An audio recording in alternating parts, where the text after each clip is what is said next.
Hello everyone, today in this video we'll fight against the atmosphere character of our world around us, and today we will talk a little bit about China, but not only. We will talk about commies slash left's will to control everything that at the end of the day always leads to collapse of any initiatives. What I mean? For instance, we remember and many enthusiasts of modern China say reforms of Deng Xiaoping last 30 something years, 30 plus years, great progress, emerging super power, coming world leader, allegedly leader of the leaders, suppressing everyone, producing everything for all over the world, great powerhouse of the world, blah blah blah blah blah blah blah. But these enthusiasts of modern China forgot two important things. Actually, one, because other things are originated from this first one. The leaders of this country, with great history, great nation, gifted people, great civilization, but current leaders, they are still mentally commies, so communists. And what it means? In fact, it means one thing.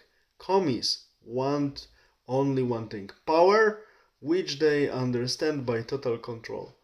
They have this social score system, this face recognition, surveillance everywhere 24/7. This system incredibly collects a lot of data every day, and these are millions of terabytes collected every day. And there is one problem: keeping it running, it generates high costs. And there are also mistakes because, of course, AI can do something for us, can make some things quite accurately, but there are no algorithm, no machines that make no mistakes.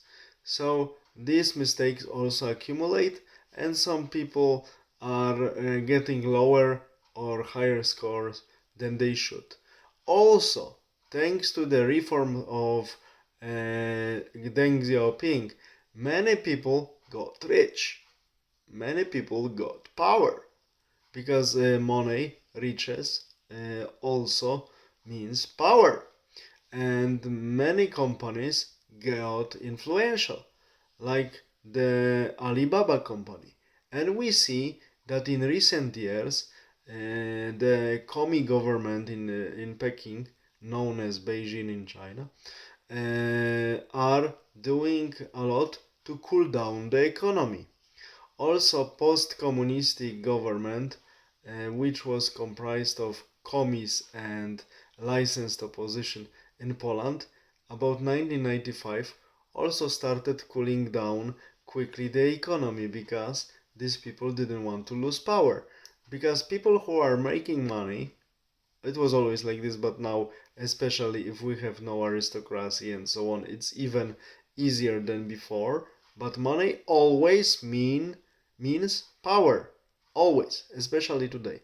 So these governments, like post-communist in Poland, what I mentioned, and current commies in China, do not want to share power with other people who are out of the party circles, and they are cooling down the economy.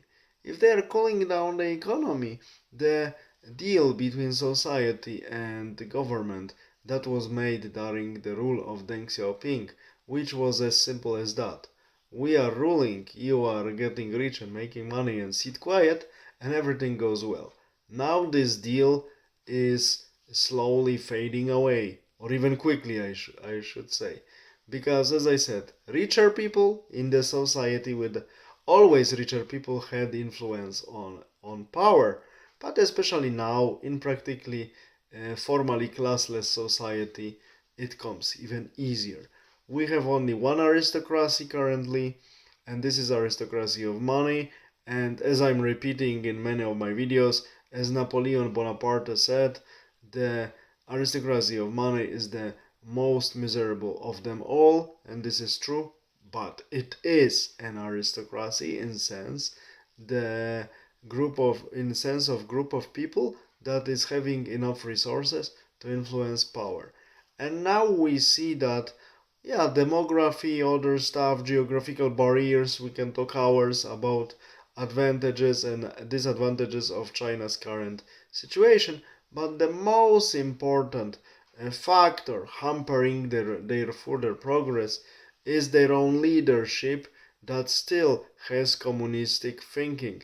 And communistic main goal, regardless of their nation, geographical location where they act and so on, the main goal of commies is to keep the power, and power they understand by total control of people they have under their influence, under their power.